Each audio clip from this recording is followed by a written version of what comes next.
before the sun had climbed over the eastern towers of Harrogate. I was standing outside Princess Elara's private door with 2 sealed letters inside my coat and a promise inside my chest. And I did not yet know whether keeping that promise would cost me the only position I had ever wanted.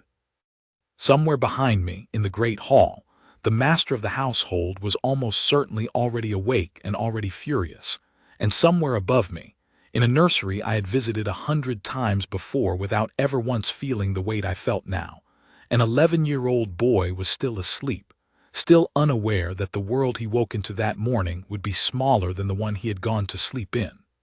I want to tell you how I came to be standing there. It began, in truth, 22 years before that morning, though I did not understand until the very end how much those years had been building toward one quiet walk down one quiet corridor.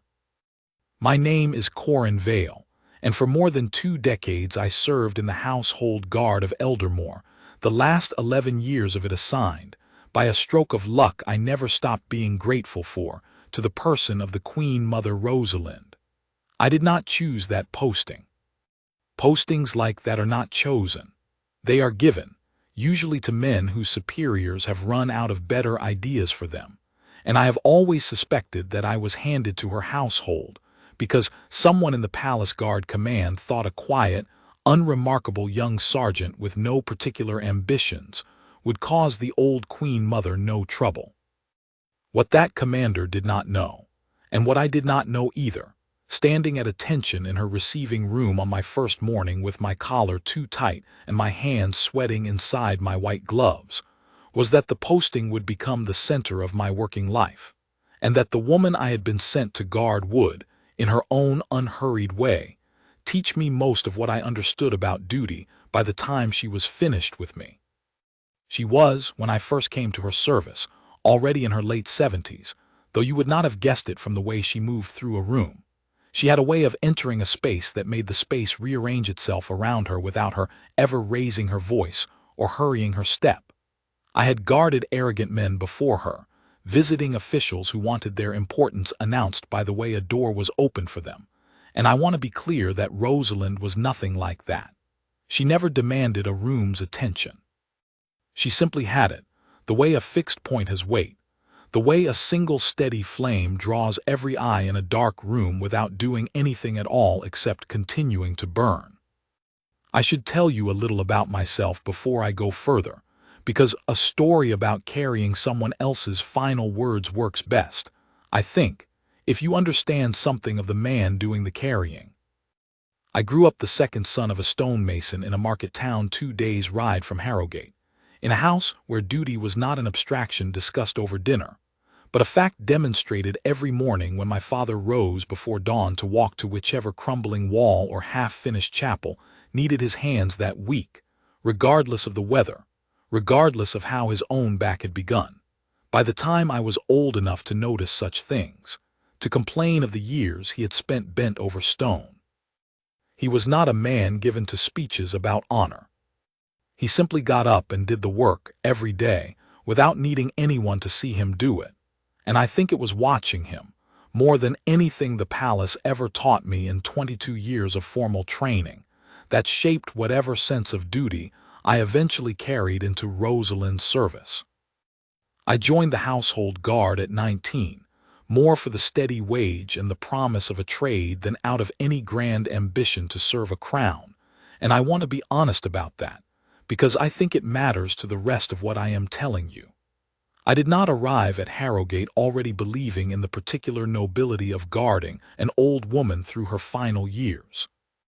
I arrived believing in a paycheck and a decent set of boots, and it took the woman herself the better part of 2 years to teach me that the work could be something more than that if I let it. The incident that changed my understanding of her and of the posting itself came in my 2nd year in her household, on an evening I have never fully told anyone about, not even the colleagues I trust most. A foreign delegation had come to Harrogate for a treaty signing, and among their number was a junior attaché, drunk on wine and his own sense of importance, who cornered Rosalind in a quiet gallery after the state dinner and began, in increasingly ugly terms, questioning why a kingdom as small as Eldermoor deserved a seat at the negotiating table at all, and whether the old woman in front of him understood a single word of the treaty her son's ministers were about to sign. I stepped between them before he had finished his second sentence, my hand not on my weapon, because that was never the answer in a moment like that, but simply present, immovable, a wall he had not expected to meet. He blustered. He threatened to have me dismissed, informed me he had the ear of ministers who could end my career with a single letter. I did not move, and I did not speak, and after a long, ugly minute, he stormed off toward the dining hall, muttering. I expected in the aftermath a reprimand of my own for overstepping, for placing myself so bluntly between a guest of the crown and the woman I guarded, however offensive that guest had been.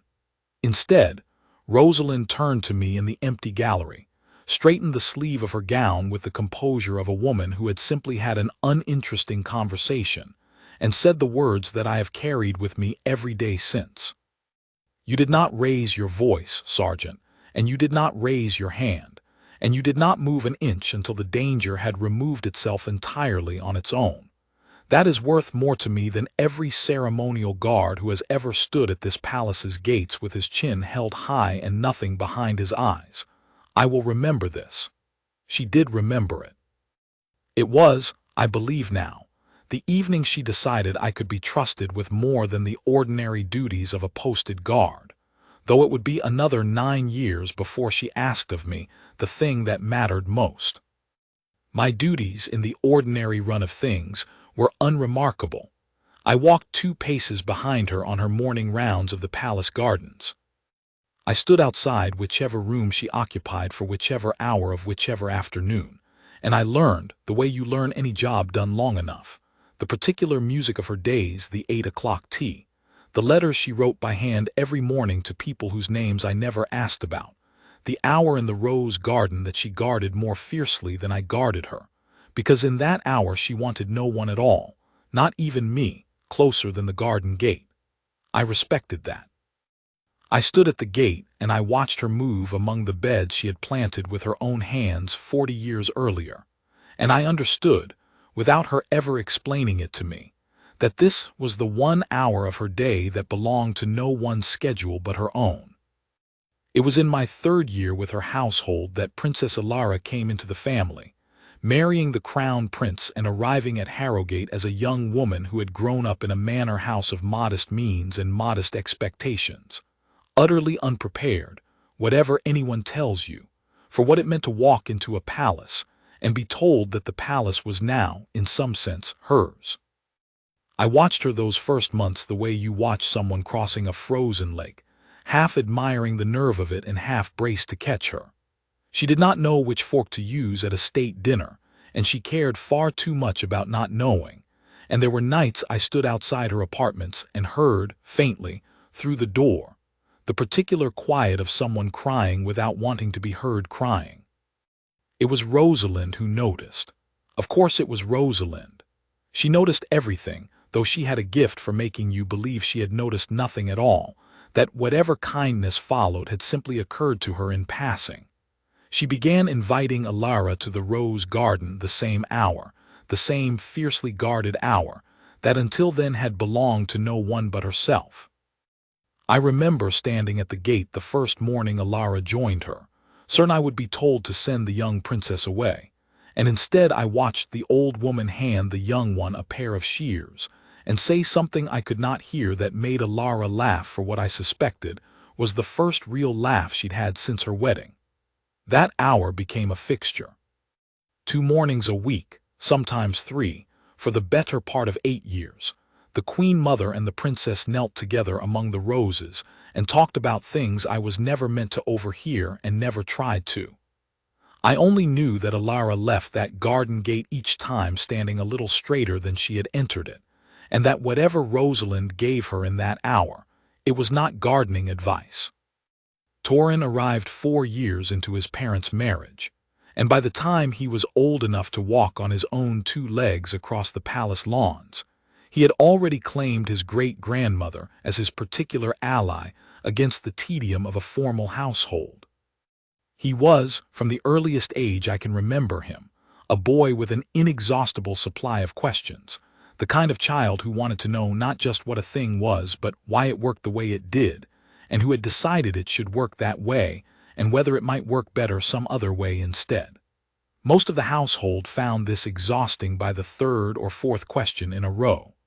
Rosalind found it delightful straight through the 40th.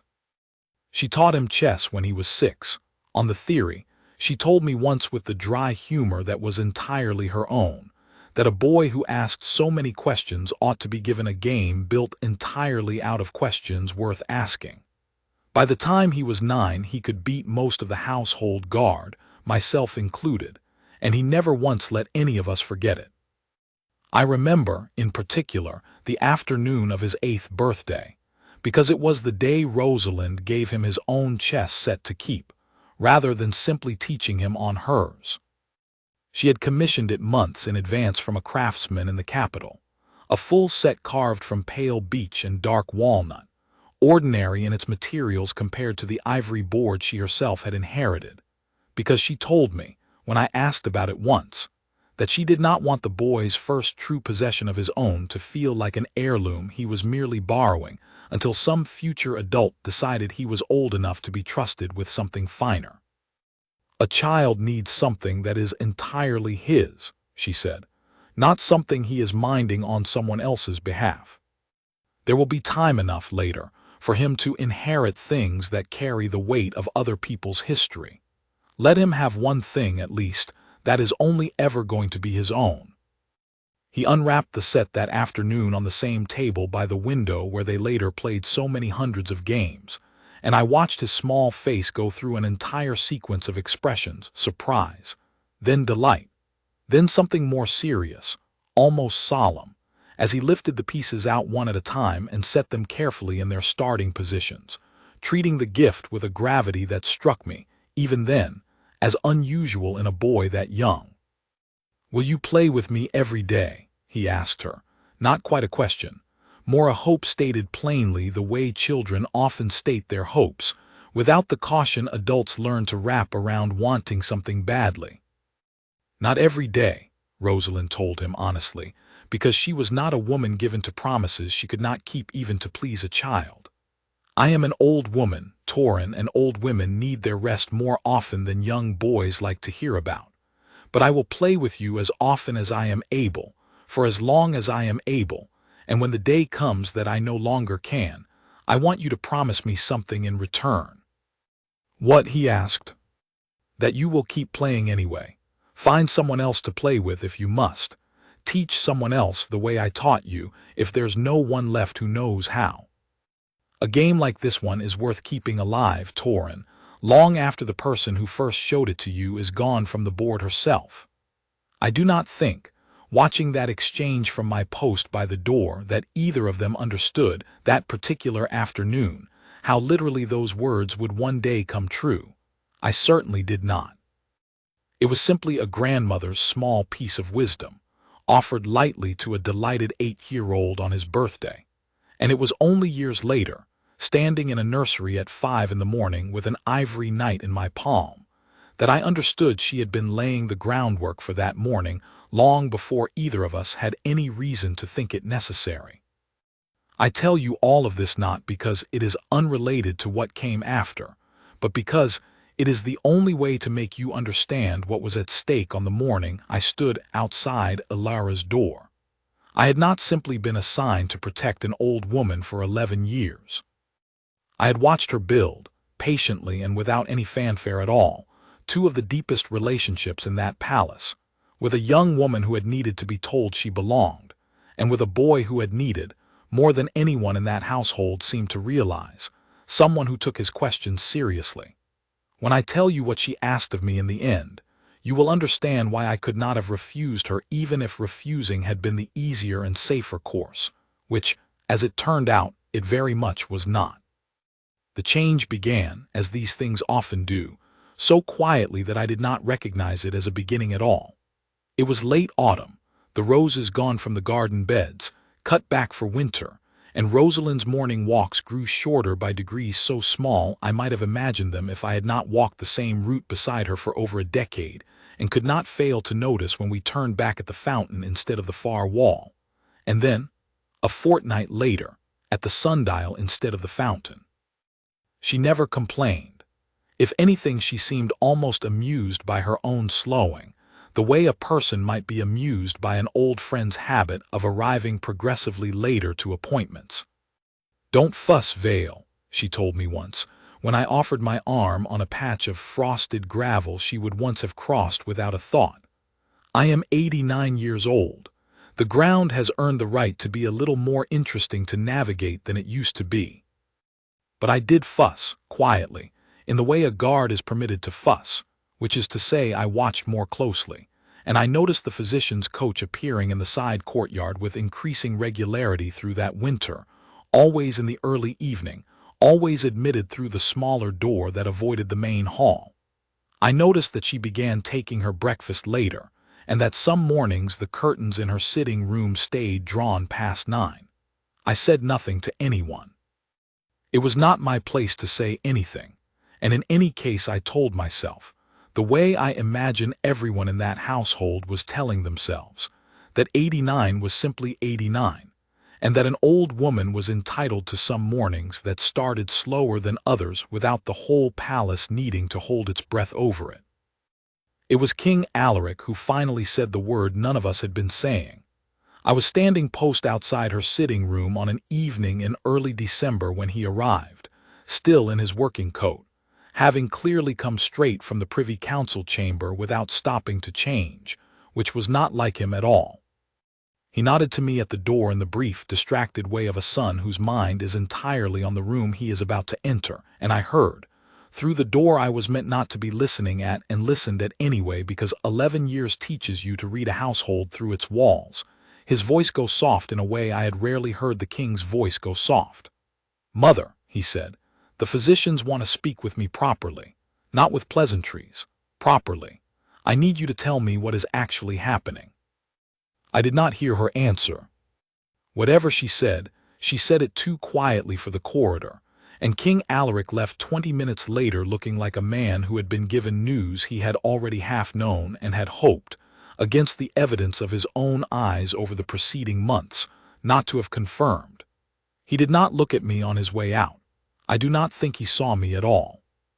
3 days after that, Rosalind asked to speak with me alone, which she had done perhaps a dozen times in 11 years, always for some small private matter, a letter she wanted delivered by hand rather than through the usual channels, an instruction about a gift for someone's birthday that she did not want the household staff gossiping over. I expected something of that kind. I did not expect what she actually said, and I have turned the memory of that conversation over so many times since that I could recite it to you now, the way another man might recite a poem he learned as a boy and never forgot.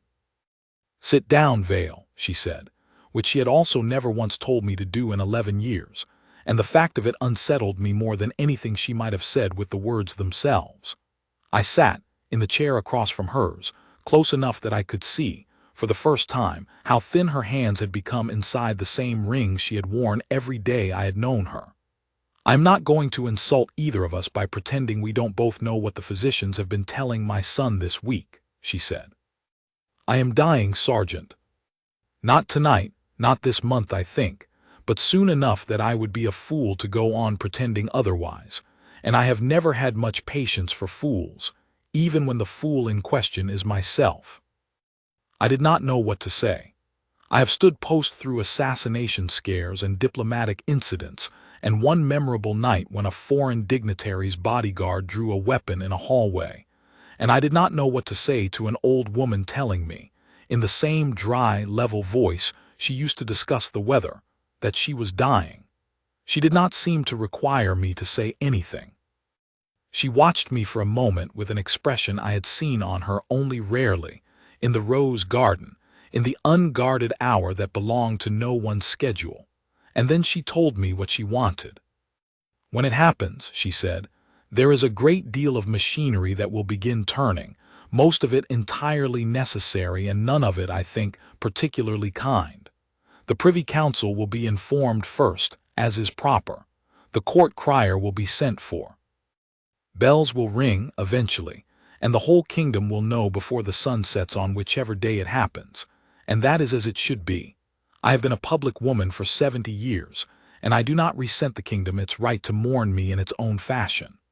But there are two people in this household, Sergeant, who I do not want to learn of my death from a bell, or a crier, or the stricken face of some steward who has been told to inform them, and has no earthly idea how to do it gently. I want them to hear it first, and I want them to hear it from someone they trust, and I want them to hear, alongside it, certain words of my own, in my own voice as near as I can manage it from beyond the reach of my own voice. I am asking you to be the one who carries those words, before the crier, before the bells, before anyone else at all. Your Majesty, I said and stopped, because I did not know what came after that address, what a man says to a request like that one.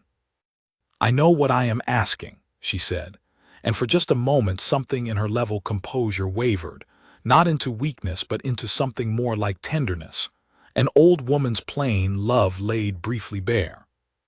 I am asking you to walk into the 2 rooms in this palace that will hurt the most to walk into, carrying news that will break 2 hearts I care for more than almost anything else in this life.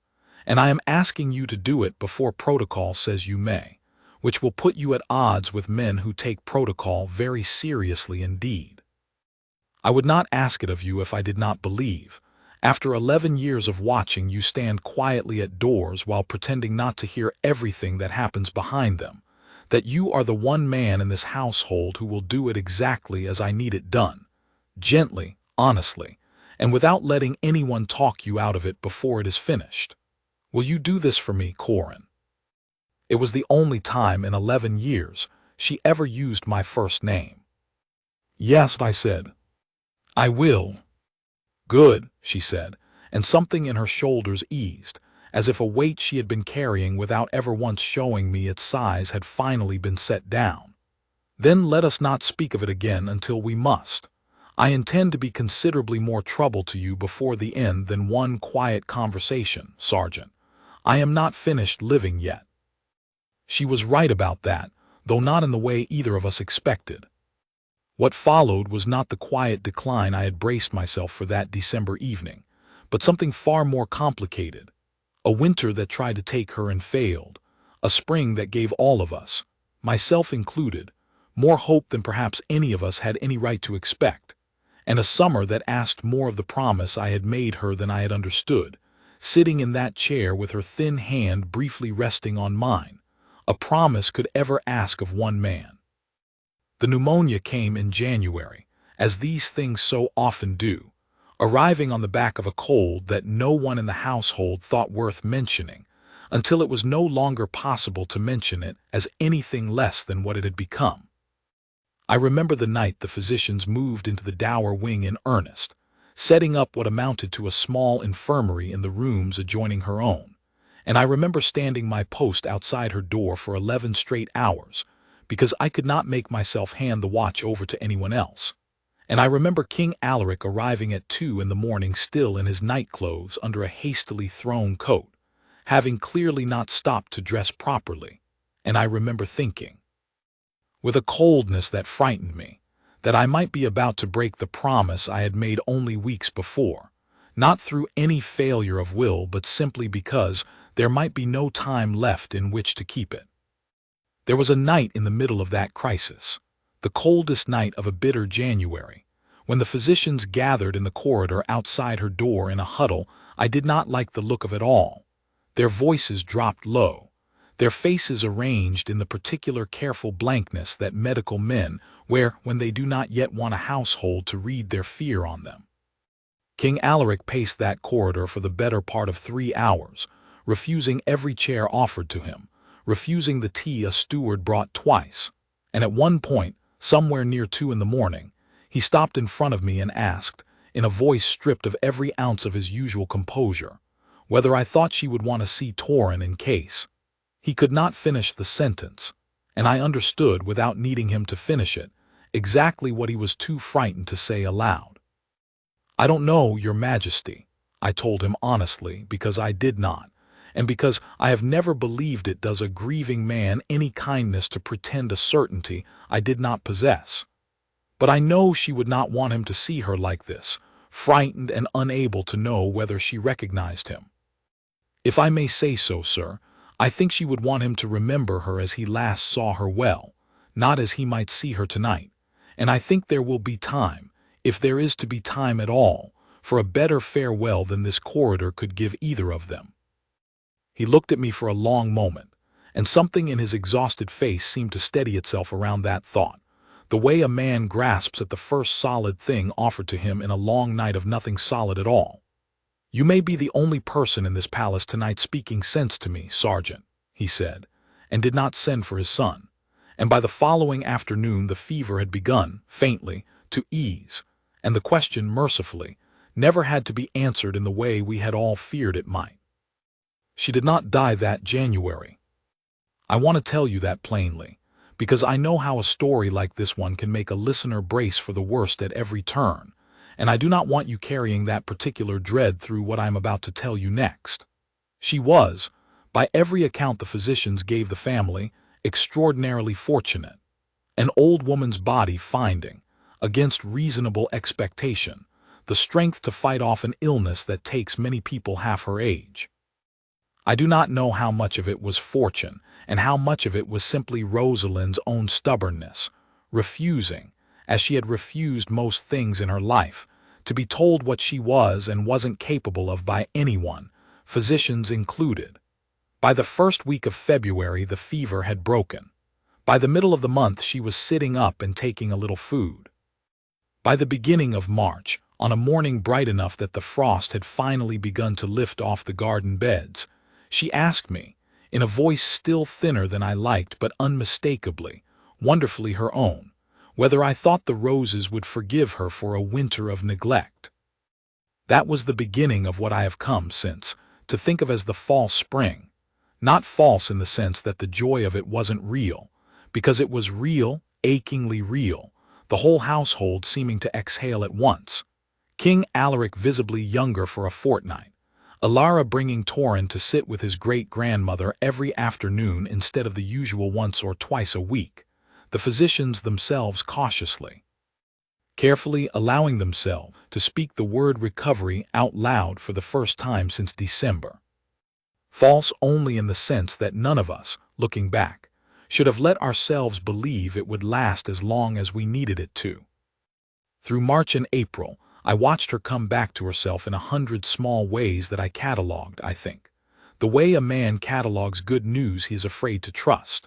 She returned to the garden, slowly at first, leaning more heavily on my arm than she once had, but leaning on it all the same, which felt to me like the most hopeful sign of all, that she was willing to be helped, when for 11 years her particular pride had been never quite needing anyone's arm badly enough to take it.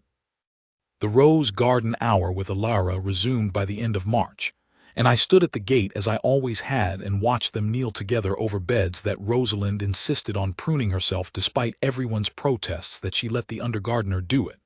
And once, through the gate, I heard her laugh, a real laugh, the kind that comes up from the chest, at something Elara had said, and I remember thinking that whatever else happened, I had been given the gift of hearing that laugh at least once more, and being grateful for it in a way that surprised me with its intensity.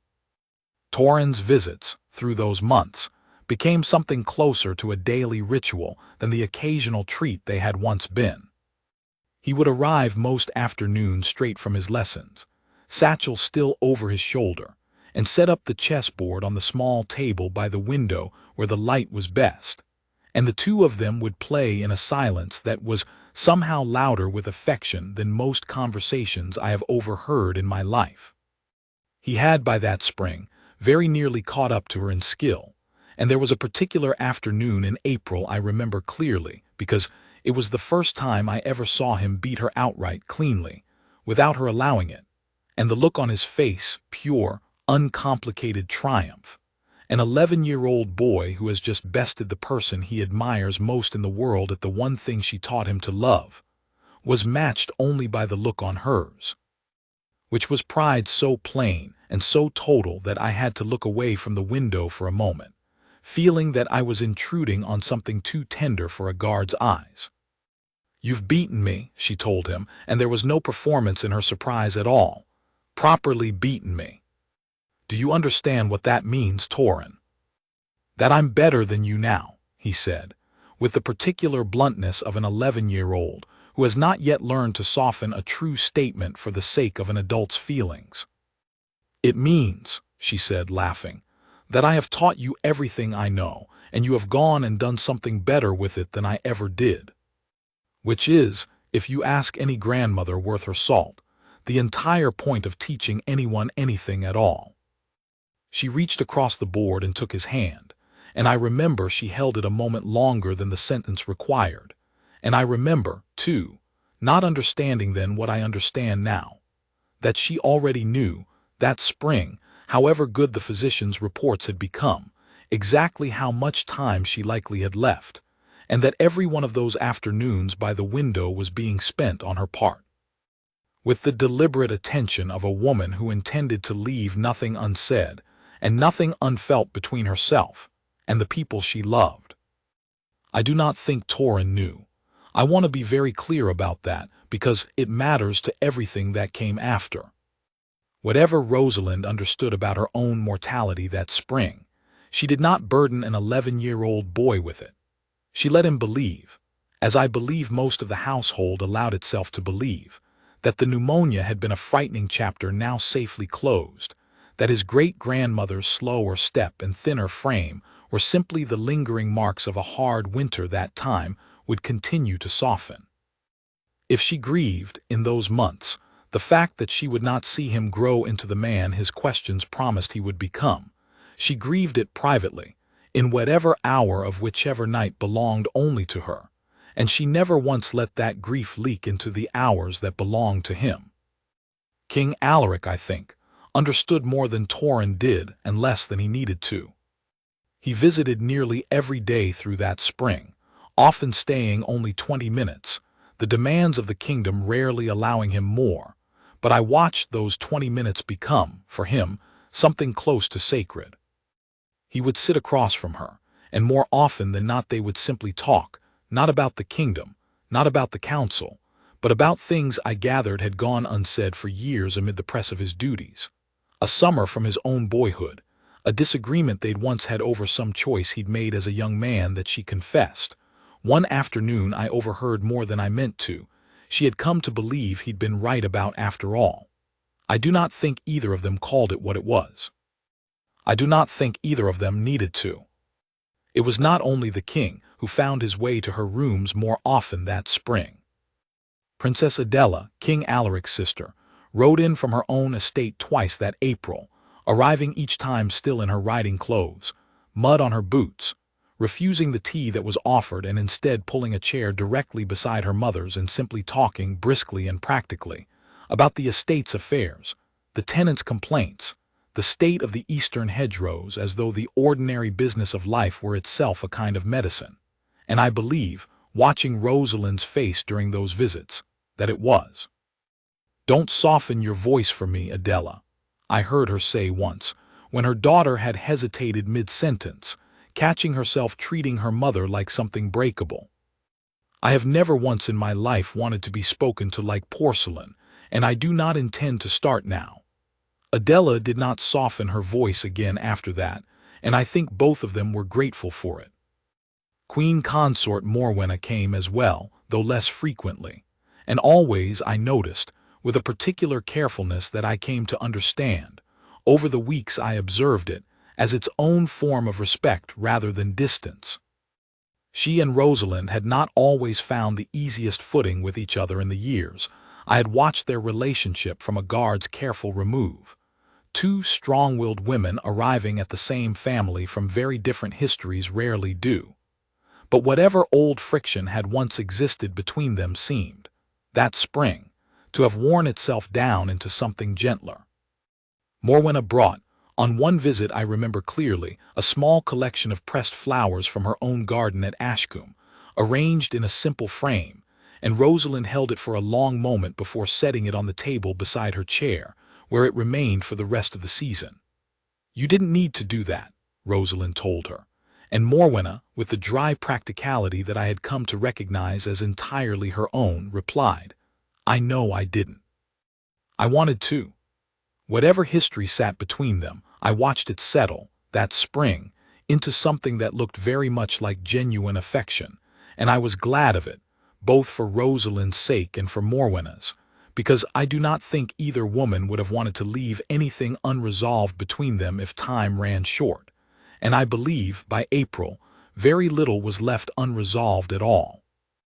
Duke Edmund of Rosemont, Alaric's brother, sent letters weekly from his own household, long, rambling accounts of his children's doings and the small comedies of his own estate, written, I suspect, specifically to make his mother laugh, because Rosalind read each one aloud to whoever happened to be in the room, and laughed every time, even, I noticed, at jokes I suspected she had heard some version of in a previous letter.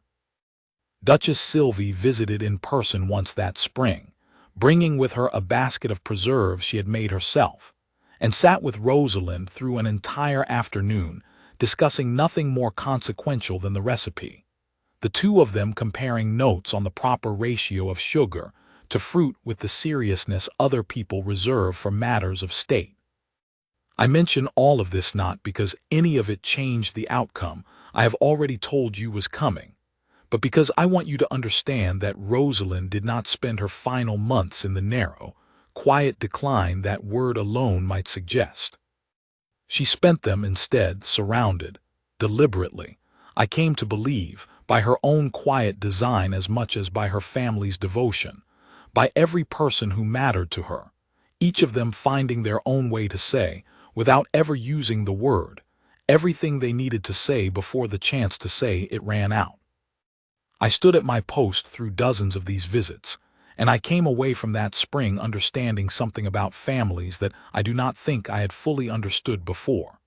That love, when it is given the time and the honesty to do so, tends to gather itself at the end, the way scattered light gathers at the surface of still water, until the whole of it is visible at once in a way it rarely is amid the ordinary business of living. It was in the last week of May that the doctor's language began, subtly, to change. I noticed it before anyone told me directly, because I had grown, over 11 years, unusually attuned to the particular cadences of physicians choosing their words with care. The word recovery, which had crept so gratefully into their reports through March and April, disappeared from their vocabulary sometime in late May, and was replaced by softer, vaguer phrases, comfortable, stable, as well as can be expected. The sort of language I had learned from a lifetime spent near palaces and their attendant tragedies, that physicians reach for when they no longer believe the patient is moving toward wellness but have not yet been asked plainly to say so. The decline itself, when it came, was not dramatic. There was no single terrible night, no crisis that sent the household into the kind of controlled chaos I remembered from January. It was, instead, a gradual and unmistakable dimming, the roses left unpruned by the second week of June, because the walk to the garden had become too far, the chessboard by the window left standing with pieces mid-game, because an afternoon's visit could no longer sustain a full match. The 8 o'clock tea moved back, and back again, until it was hardly tea at all but a cup she held more than drank. I watched it happen the way you watch a candle burn down in a room you cannot leave, slowly, inevitably, and with a kind of helpless attention that does not look away even when looking away would be easier. She summoned me again in the second week of June, and this time I did not need to be told what the conversation would be about before I sat down. "The letters," she said, without preamble, in the same level voice she had used in December, though I could hear now, underneath it, an effort that had not been there before, the sound of a woman rationing her own strength the way a traveler rations water on a long road. "I want to begin them properly. I have thought about what I want to say to each of them for 6 months now, Sergeant, turning the words over the way you'd turn a stone in your pocket, and I find I still do not have them exactly right, and I am running rather short on time to keep turning them over. Over the following 3 weeks, in the hour after her afternoon rest, when the light in her sitting room was gentlest and her strength, such as it was, tended to be at its highest ebb, she wrote.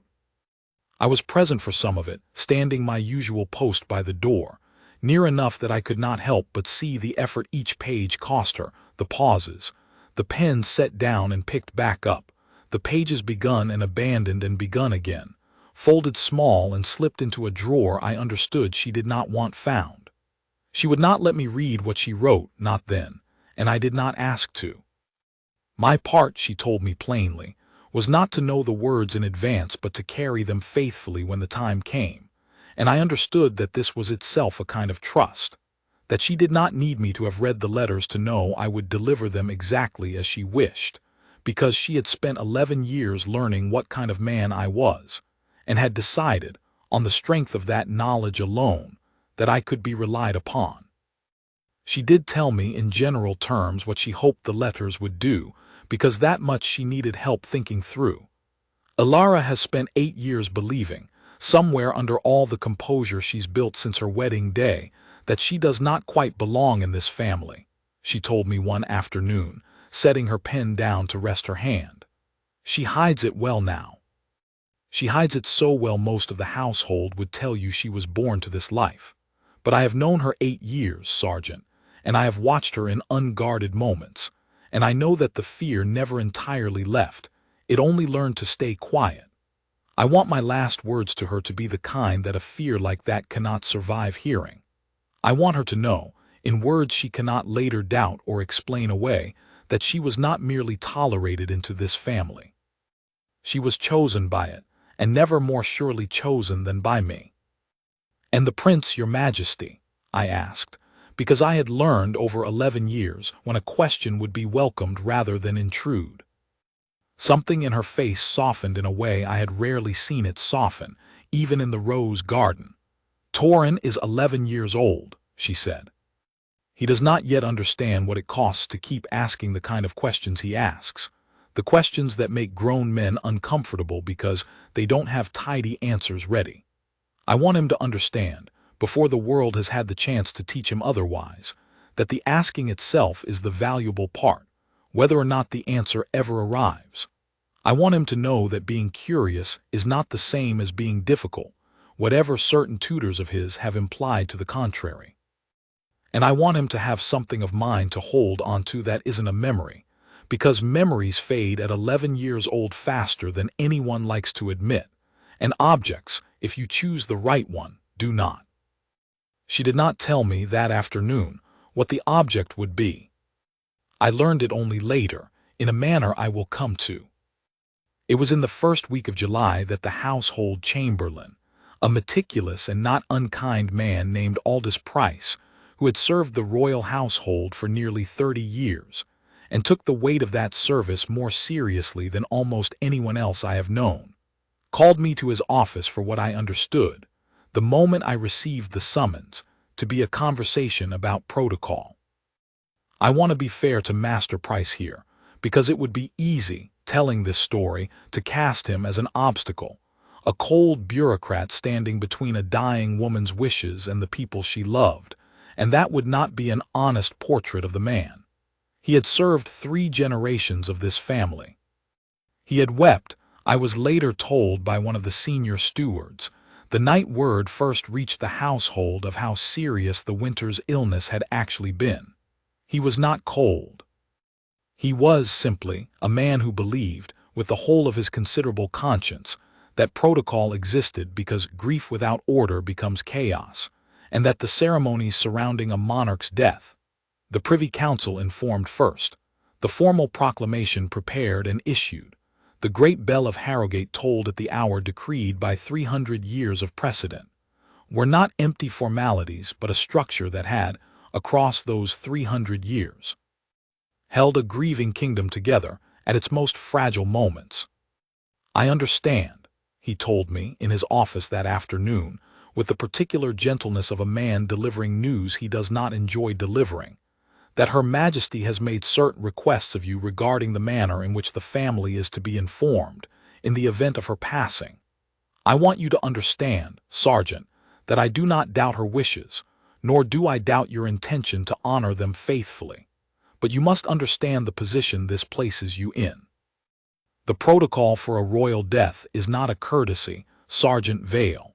It exists to ensure the succession proceeds without confusion, that the Privy Council is not caught unprepared, that the kingdom receives its news through channels that prevent panic and rumor from outrunning fact. If it becomes known that a household guard carried private word to the princess, and the young prince before the council itself had been formally notified, there will be men on that council who call it a serious breach, and I will not be able to protect you from the consequences of that breach, however sympathetic I personally find your instructions. I understand the risk, sir, I told him, and I meant it. I had lain awake more than one night that summer turning the same fear over that he was now describing to me plainly, but the instructions did not come from me. They came from Her Majesty herself, and I gave her my word. I do not doubt that you did, Price said, and something in his face for just a moment showed the strain of a man caught between two loyalties he could not fully reconcile. I only want you to walk into this with your eyes open, Sergeant. A promise made to a dying woman is a sacred thing. It is also, I am sorry to say, not a thing that will save your position if the council decides to make an example of the man who broke 300 years of protocol to keep it. I left his office that afternoon with no clearer answer than I had walked in with, and it was that uncertainty, more than anything else, that drove me, 2 days later, to seek an audience with King Alaric himself. Not to ask his permission exactly, because the promise had not been made to him and was not his to grant or withhold, but because I understood, turning the problem over as Rosalind herself might have turned over a stone in her pocket, that there was only one man in that palace whose authority outweighed both Price's protocol and my own private oath, and that if I did not secure his understanding in advance, I would be walking into the hardest morning of my career entirely alone. I did not go directly to the king's study that evening, however. Before I sought that audience, I did something I had not done in all my years of service. I sought out Sergeant Major Innes, the oldest serving guardsman in the entire household, a man who had stood post at Harrogate for nearly 40 years, and had, by his own count, guarded 3 generations of this family through every manner of crisis and quiet grief the palace had known in that time. I found him in the guardroom, polishing a set of buckles with the unhurried thoroughness of a man who had long ago stopped needing to prove his diligence to anyone, and did the work now simply because the work deserved doing properly. I told him everything, the promise, Price's warning, my own fear that I was about to end a career I had built for 22 years over the space of a single quiet morning. He listened without interrupting, the way older men who have earned the right to listen without interrupting so often do, and when I finished he set down his buckles and looked at me for a long moment before he spoke. "I served her mother-in-law before her, you know," he said, "which I had not known.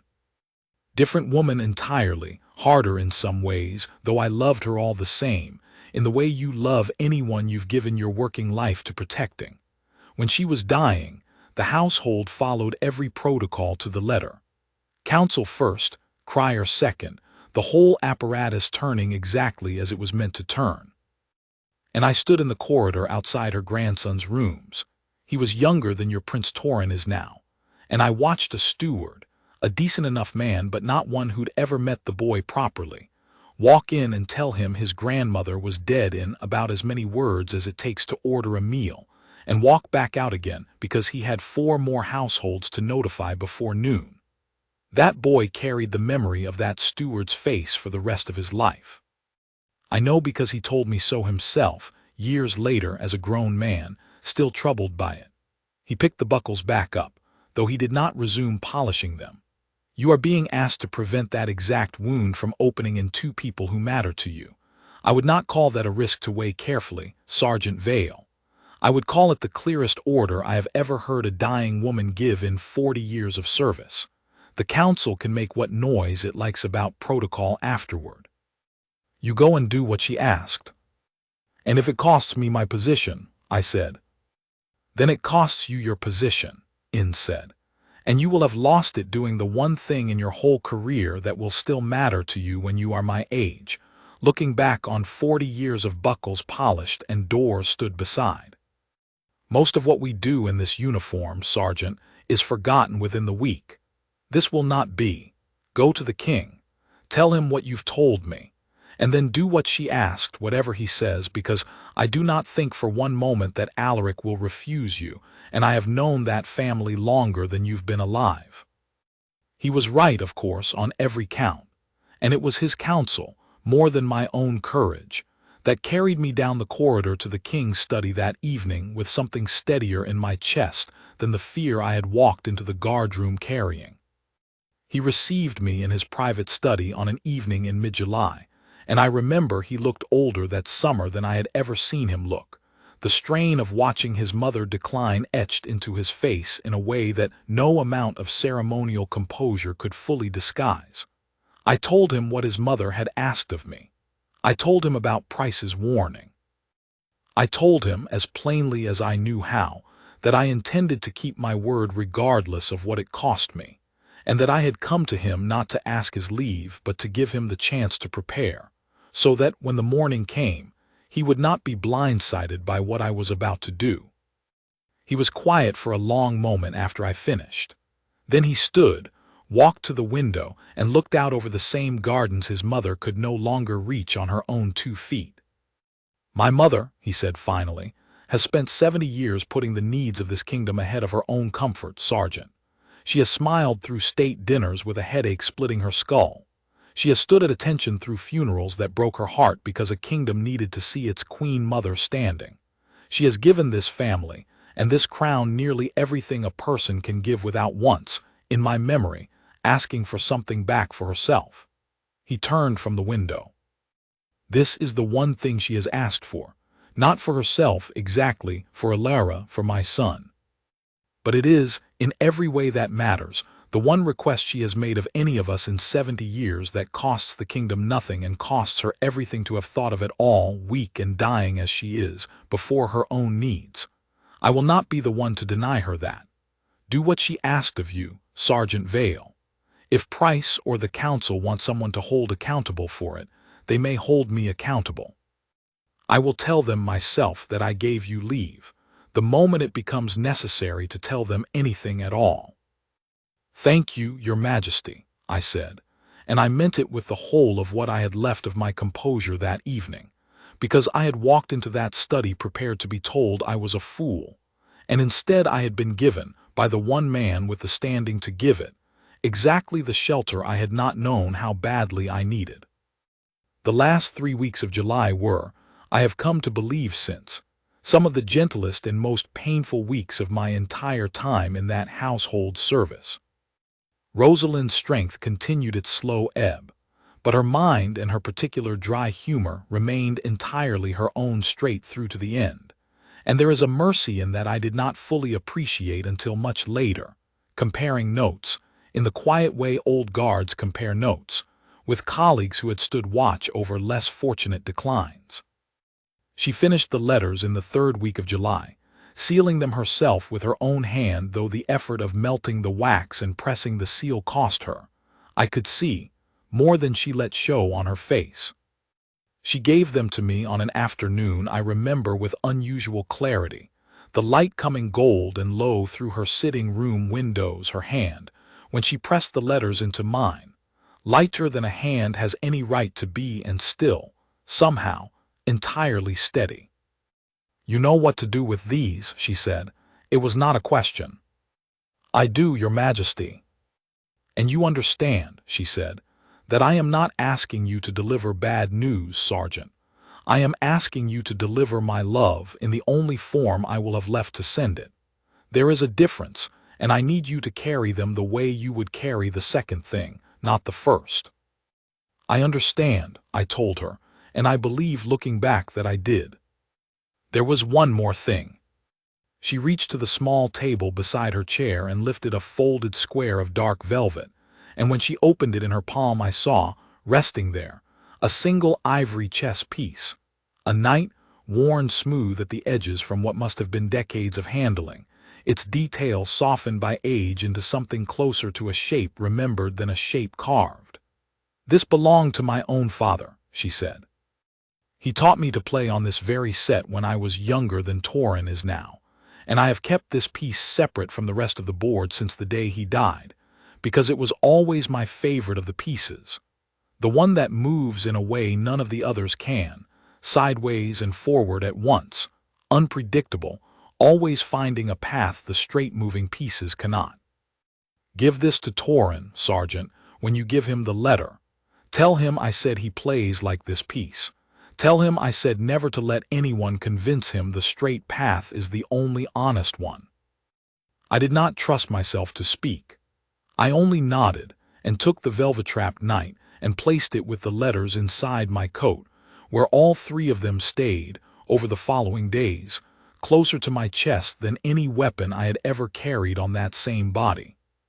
2 days before the end came, on what I did not know then would be our last real conversation, she asked me to sit with her a while, not to discuss the letters or the plan we had already settled between us, but simply to sit, the way she had rarely in 11 years asked anyone simply to sit with her without some purpose attached to the request.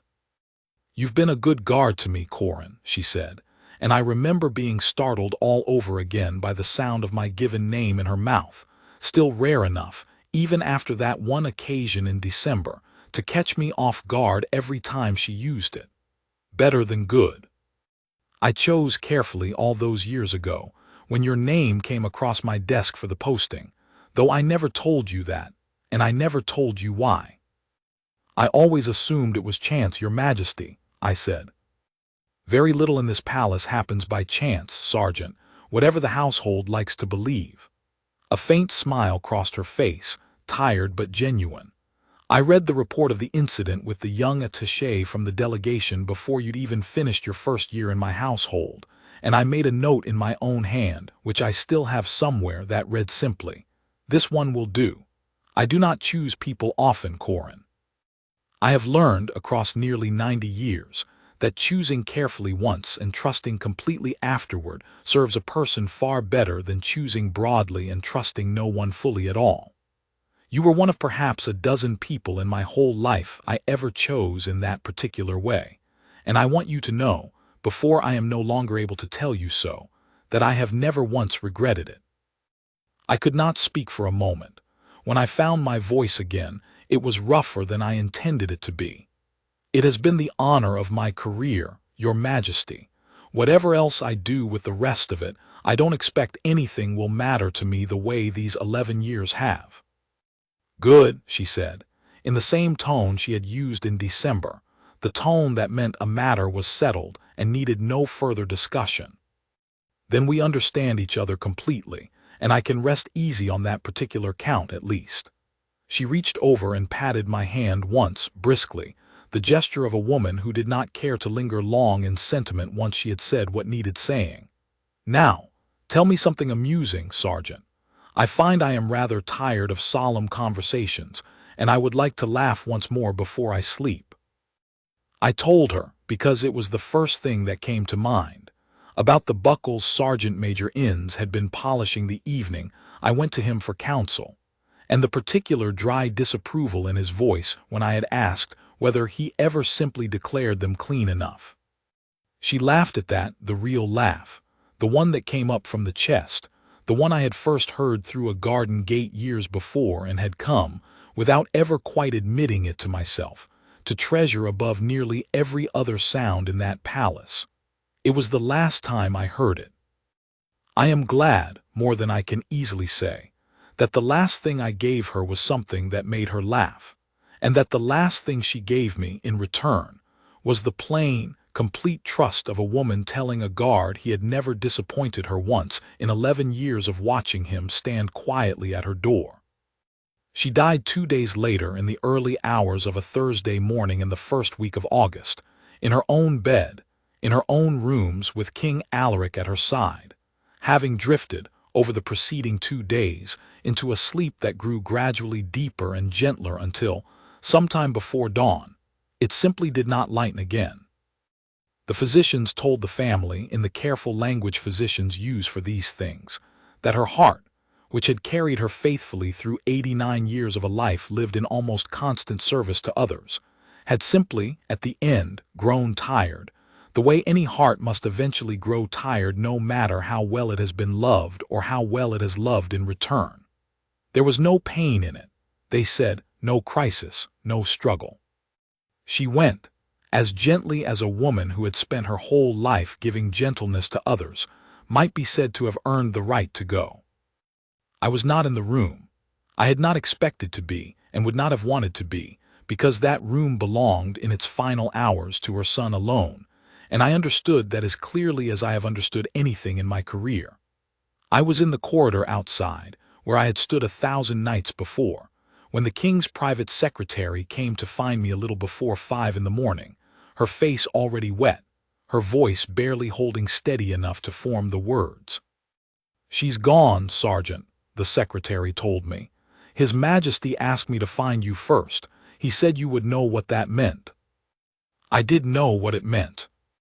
I had known, in truth, since the previous December, sitting in a chair across from a woman who had just told me she was dying, and had asked me, in the same breath, to be the one who carried her final tenderness, past every formal wall the kingdom would try to raise around it. I stood in that corridor for a long moment, feeling the shape of the letters and the small velvet-trapped weight of the ivory night against my chest, and I understood that the easy part of the promise, the part where I had simply agreed to it, sitting warm and whole in a chair on an ordinary December evening, was over, and the hard part, the part that would actually cost me something, was only just beginning. "His Majesty asked me to tell you one more thing," the secretary added, before I could move. "He said the council has not yet been informed. He said you have until 7, when Master Price arrives, to begin the formal notifications, and not a minute longer, because after 7 it will no longer be his to give you. He said," she paused, steadying her voice again, "he said, 'Go now, Sergeant, and go gently, and know that he stands behind you in it entirely.'" 7 o'clock.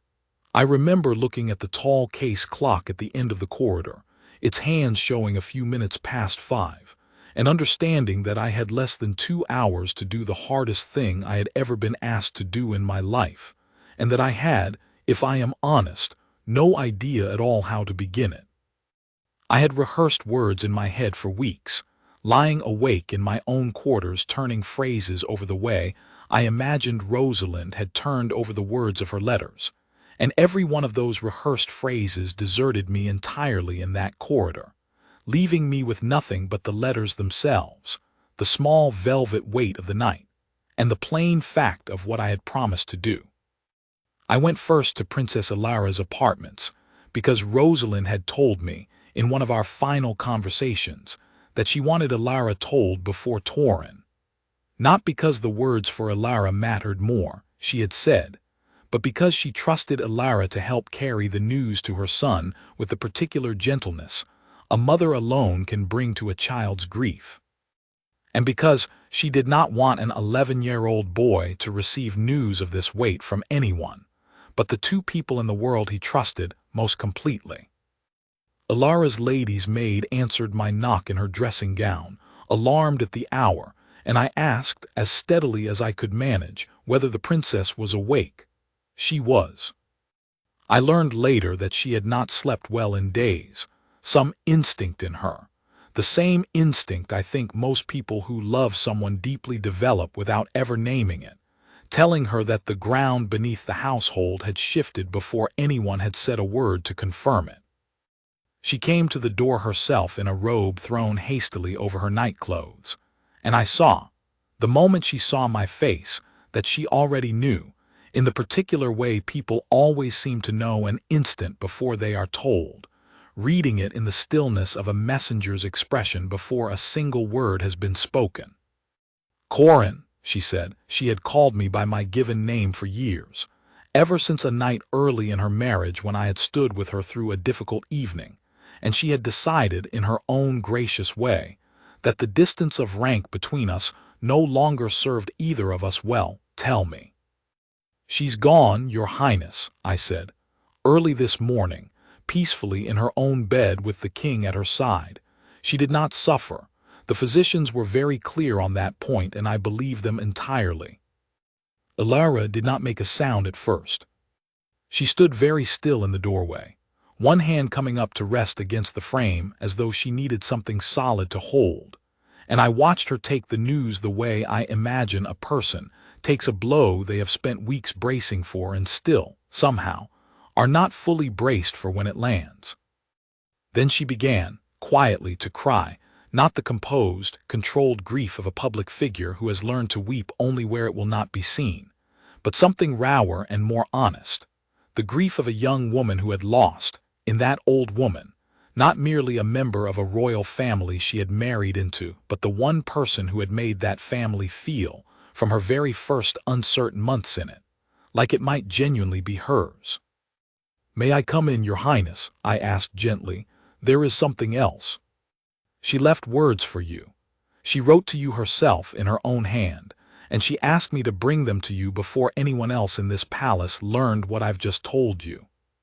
She led me into her sitting room, and I gave her the letter, sealed in Rosalind's own wax, her hand having pressed the seal despite the cost it had clearly taken from her failing strength. And I stepped back to the window to give Elara what privacy the small room allowed while she broke the seal and read.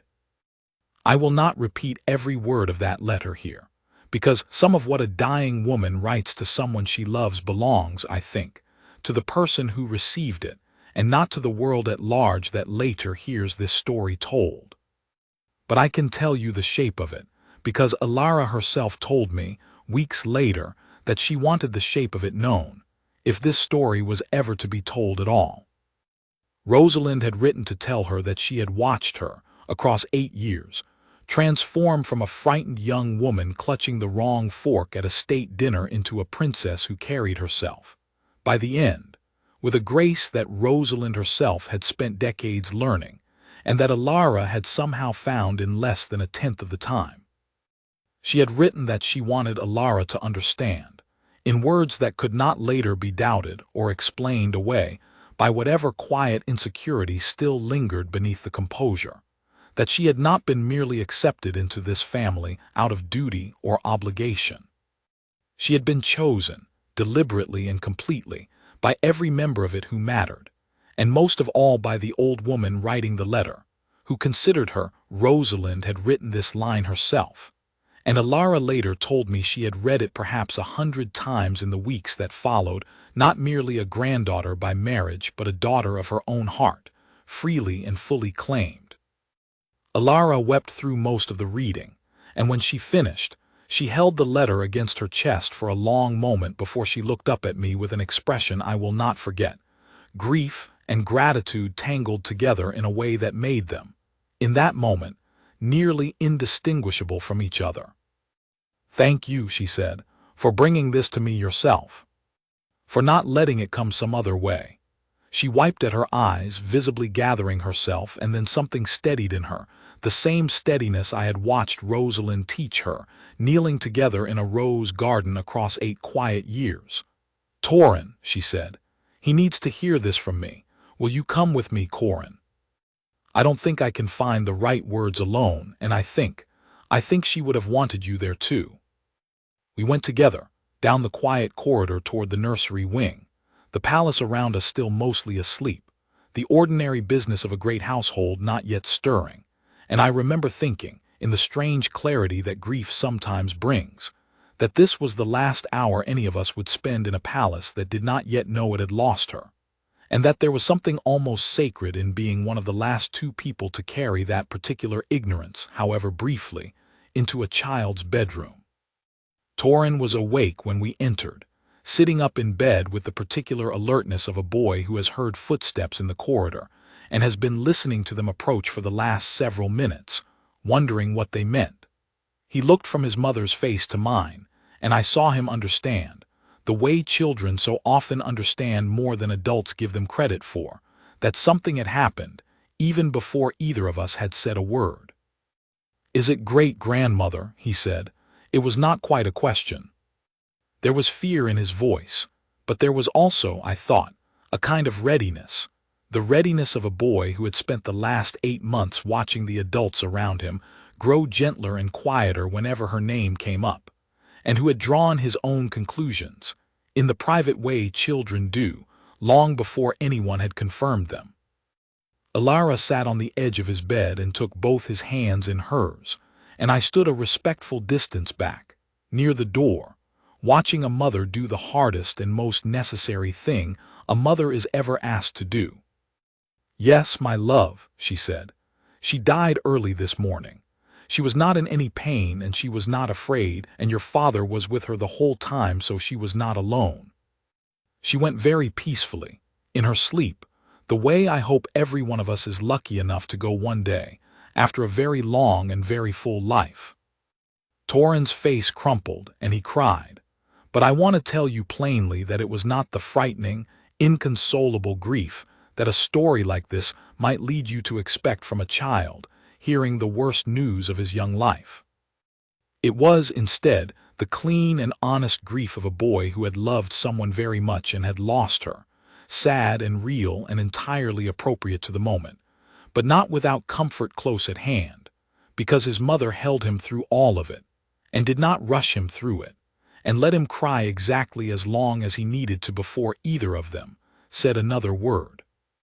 "I didn't get to say goodbye," he said finally, into his mother's shoulder, his voice thick and small in a way that made my own throat tighten where I stood by the door. "She knew, Torin," I said, stepping forward, because I understood this was the moment the letter and the night had been entrusted to me for, and that Rosalind had known, better than any of us, that this exact fear, the fear of an unfinished goodbye, was the one thing that could turn an 11-year-old's grief into something heavier than it needed to be. She knew for months that her time was growing shorter, and she thought about you and your mother nearly every day of those months, and she used some of the very last of her strength to write you a letter, in her own hand, so that you would have her goodbye even though the two of you didn't get to say it out loud to each other at the end. Would you like to hear it?"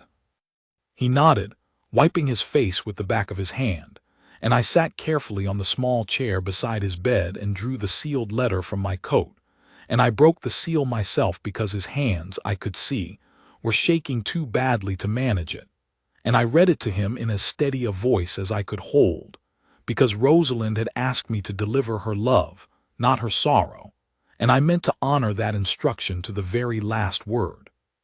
She had written to tell him that she had loved their afternoons by the window more than almost anything else in her long life, that watching him beat her at chess in April had been one of the proudest moments she had known in 9 decades. Prouder, she had written, than a great many ceremonies and honors the kingdom had given her over the years, because it meant she had taught him something that had genuinely become his own. She wrote that she wanted him to keep asking every question that occurred to him for the rest of his life, no matter how many tutors or counselors along the way tried to convince him that a good question was less valuable than a tidy answer, because the world, she wrote, is built and rebuilt by people who kept asking questions long after everyone around them had stopped. And she told him, in the letter's final lines, that she was giving him something of her own father's, a piece from the oldest chess set she owned, because it was the piece that had always reminded her most of him. The knight, the one piece on the board that never moved in a straight line, that found paths none of the others could find, sideways and forward together, unpredictable and unstoppable in exactly the way she hoped he would grow to be. I took the small velvet square from my coat and unfolded it in my palm, and Torin looked at the worn ivory knight for a long moment before he reached out, very carefully, and lifted it into his own hand, holding it the way you hold something you understand, without being told, is more precious than its size or its material would suggest to anyone who didn't know its history. "She said I play like this piece," he said quietly, half to himself, turning it over in his fingers. She did, I told him. Her exact words, Prince Torin, were that I should tell you never to let anyone convince you the straight path is the only honest one. He closed his hand gently around the knight and held it against his chest, in very much the same gesture I had watched his mother make with her own letter not 20 minutes earlier, and something in his young face, through the tears still drying on it, settled into an expression I can only describe as a kind of quiet, dawning peace. Not the absence of grief, because the grief was real and would remain real for a long while yet, but the particular comfort of a child who has just learned that the person he lost had been thinking of him, specifically and tenderly, right up until the very end. "Will you tell me about her?" he asked, looking up at me. "The parts I didn't get to see. You knew her longer than I've been alive almost." "I will," I told him, and I meant it as more than a kindness offered in a hard moment. "For as long as you want to hear them, Prince Torin, I will tell you everything I knew of her." We sat together a while longer, the three of us, in the pale early light beginning to find its way through the nursery curtains, and I told him, that first morning, only a little the story of the rose garden hour that had begun, all those years ago, as a place his great-grandmother allowed no one but herself, and had become the place where she taught his mother to belong. There would be time, I knew, for the rest of it, for all the years of small kindnesses and dry humor and quiet steadiness I had watched her offer this family, but that first morning was not for the whole of the story. It was only for enough of it to let a boy understand that his grief, however large it felt in that moment, was shared and witnessed, and would in time be joined by gratitude for having known her at all. It was nearly 7 o'clock by the time I left the nursery, and I remember stepping back into the main corridor to find Master Price already there, dressed and composed and clearly on his way toward the Privy Council chambers to begin the formal machinery of notification that would carry the news outward from that small circle to the whole waiting kingdom. He stopped when he saw me, and something in my bearing, I do not know exactly what, perhaps simply the visible weight of where I had just come from, told him everything he needed to know before either of us said a word. "It's done then," he said. "You've told them." "I have, sir," I said. "The princess and the young prince both know. I told them as she asked me to before anyone else, and I stand ready to answer to the council for it, if that is what's required of me." He studied me for a long moment, and I braced myself in that moment for the reprimand I had spent 7 weeks expecting, the formal consequence Price himself had warned me of in his office back in July. Instead, something in his composed, dutiful face softened, just slightly, into an expression I had not expected from him at all. "I served her for nearly 30 years, Sergeant," he said quietly. "I have organized the ceremony for a great many deaths in that time, and I have always believed and still believe that the ceremony matters, that a kingdom needs its formal mourning, its bells and its proclamations, in order to grieve together as one body rather than fracturing into confusion and rumor. I do not regret a single protocol I have ever enforced. But I confess to you, Sergeant Vale, that in 30 years of service to this family, I never once thought to ask myself what the ceremony cost the two people standing closest to her, the two who would otherwise have had to learn of her death through the same formal channels as a stranger reading a proclamation in the street. She thought of it, and she was right too. I will inform His Majesty that the notification proceeds now, on schedule, and I will make no note in any record that anything occurred out of order this morning, because as far as the council needs to know, nothing did." He turned to go and then paused and looked back at me with something almost like respect in his expression. "You kept your word to a dying woman at real risk to yourself, Sergeant. That is not nothing. I hope you understand that whatever else this morning has cost you, it has not cost you my good opinion." I did not fully understand, standing in that corridor at 7 o'clock with the sun finally cresting the eastern towers, how much that single sentence from a man I had genuinely feared crossing would come to mean to me in the months that followed. I only knew in that moment that the hardest part of the promise was finished, and that whatever came next, the bells, the proclamation, the formal grief of a whole kingdom learning what a handful of us already carried in our hearts, would be, by comparison, simply the ceremony catching up to a truth that had already, gently and rightly, found its way home. The great bell of Harrogate tolled at 9 o'clock that morning, and by noon the news had reached every corner of Eldermoor, the way news of that kind always does, spreading outward from the palace gates in widening rings until the whole kingdom knew what a handful of us had carried quietly since before dawn. The response, in the days that followed, was everything I imagine Rosalind herself would have found both gratifying and slightly embarrassing in equal measure.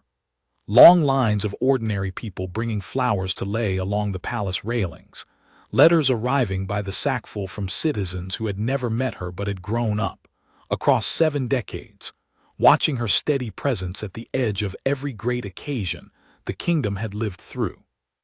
She had, in her own quiet way, belonged to all of them too, and I do not think she would have begrudged them their share of the grieving, even as she had made certain, with the last of her strength, that 2 particular hearts were spared having to grieve alongside strangers.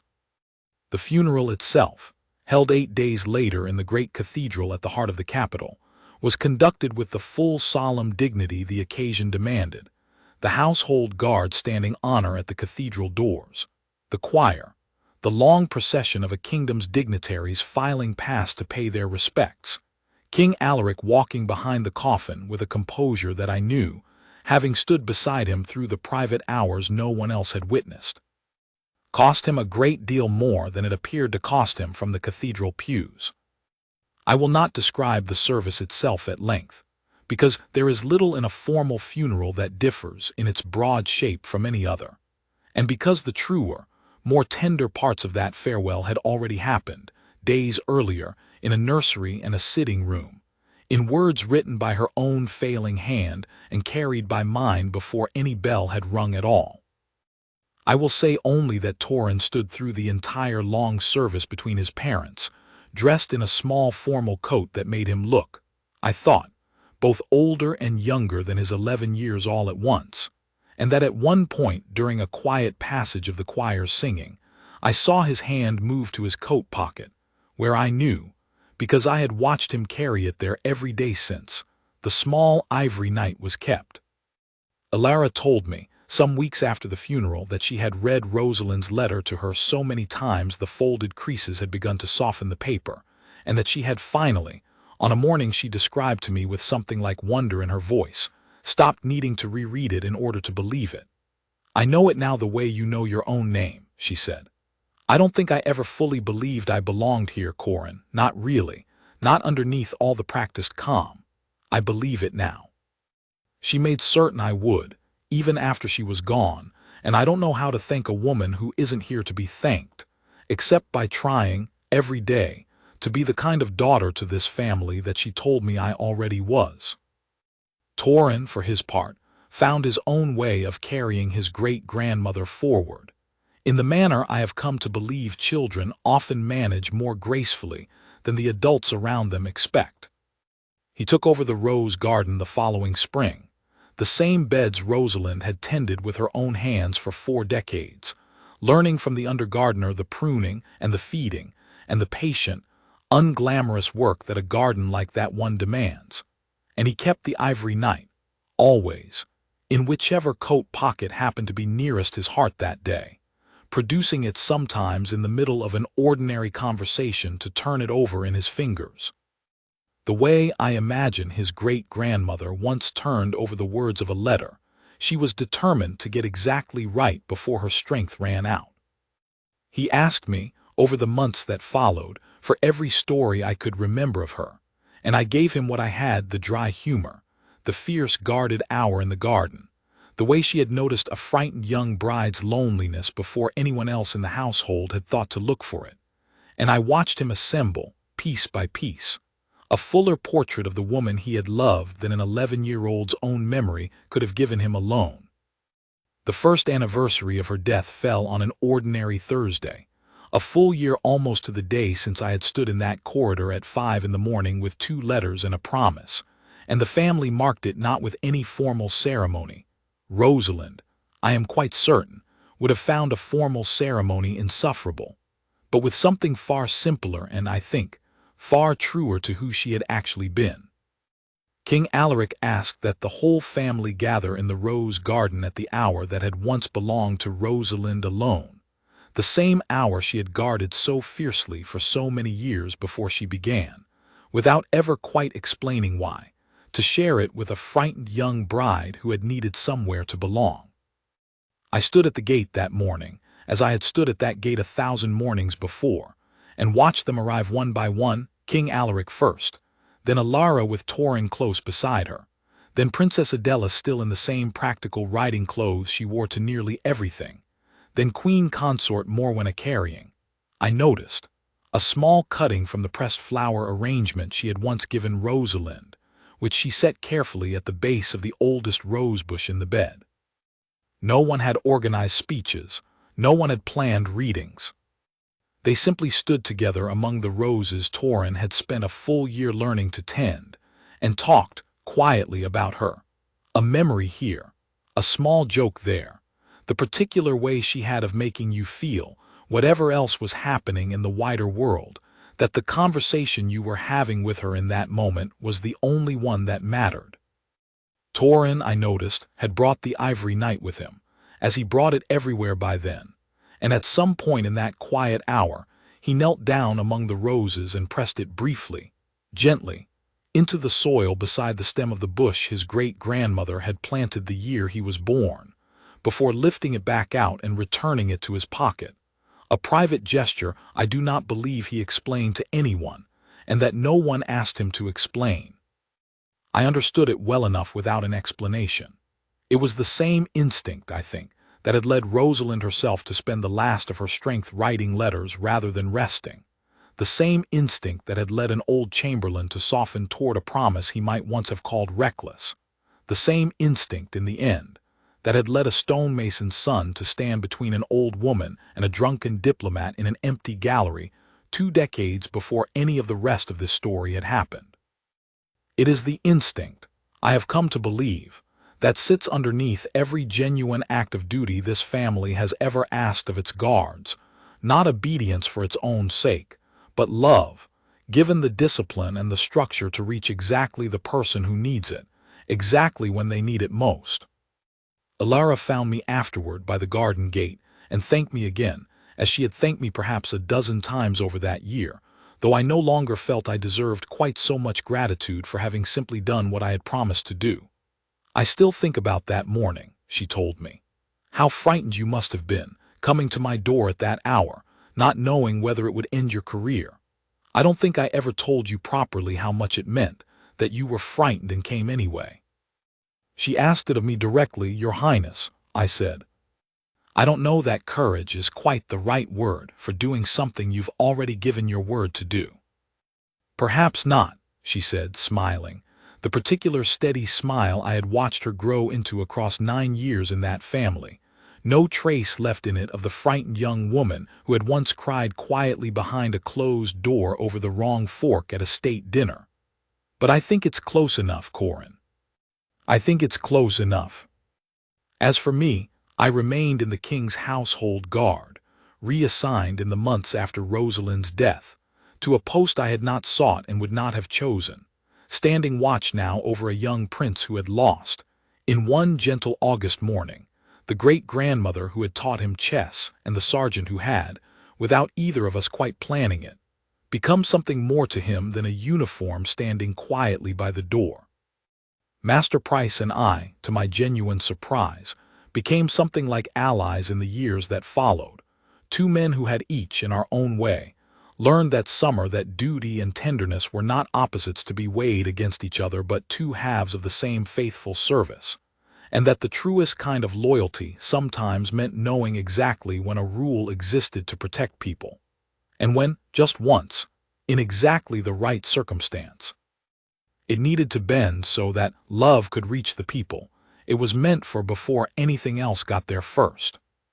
I think of her often, more often, I suspect, than most men think of anyone they have simply worked for. I think of her in the rose garden in the hour that belonged to no one but herself, and I think of her thin hand pressing a sealed letter into mine with a strength that had no business still being there. And I think, most of all, of the promise itself. How small it had seemed, sitting warm in a chair on an ordinary December evening, and how enormous it had become, standing in a cold corridor at 5 in the morning with the whole weight of a kingdom's protocol arrayed, however gently, against it. I kept it. I do not say that to claim any particular credit for myself, because in the end I only did what she had trusted, across 11 years of quiet watching, that I would do, carried her love where it needed to go, before the world's machinery could get there first and make of her death a public thing before it had first been allowed to be a private, tender one. Torin still beats me at chess, these years later, though I never had the great honor of being taught by her the way he was, and he still carries that small ivory knight, its edges worn a little smoother now by his own hands the way they were once worn smooth by hers. He asked me once, not long ago, watching the piece move sideways and forward across the board in the particular unpredictable way she loved best, whether I thought she would be proud of the man he was becoming. I told him, and I believe it as completely as I have believed anything in my life, that she had told me herself, that final summer, exactly what kind of man she hoped he would grow into, one who kept asking questions long after the world tried to convince him to stop, one who found paths no one else could see, one who understood, the way she had spent 90 years understanding, that the truest duty a person ever owes another is simply this: to carry their love faithfully to the people who need it most, before anything else in the world gets the chance to arrive first. I have told this story many times since, in fragments, to Torin as he grew, to Elara on quiet afternoons when some anniversary or old memory brought Rosalind back into the conversation, to Sergeant Major Inns over a shared drink the winter after she died, when I finally thanked him properly for the counsel that had steadied me on the worst morning of my career.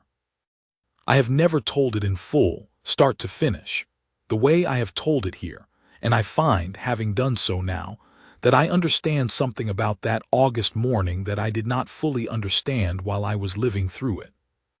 I thought at the time that the promise I made her was about carrying words, a letter to a young mother who needed to know she belonged, a letter and a small ivory knight to a boy who needed to know his questions mattered, and his grief would be met with gentleness rather than a stranger's hurried announcement. That was true, as far as it went. But I understand now that what she actually asked of me was smaller and larger than that, both at once. She asked me to be, for the space of one difficult morning, exactly the kind of guard she had spent 11 years quietly training me to become.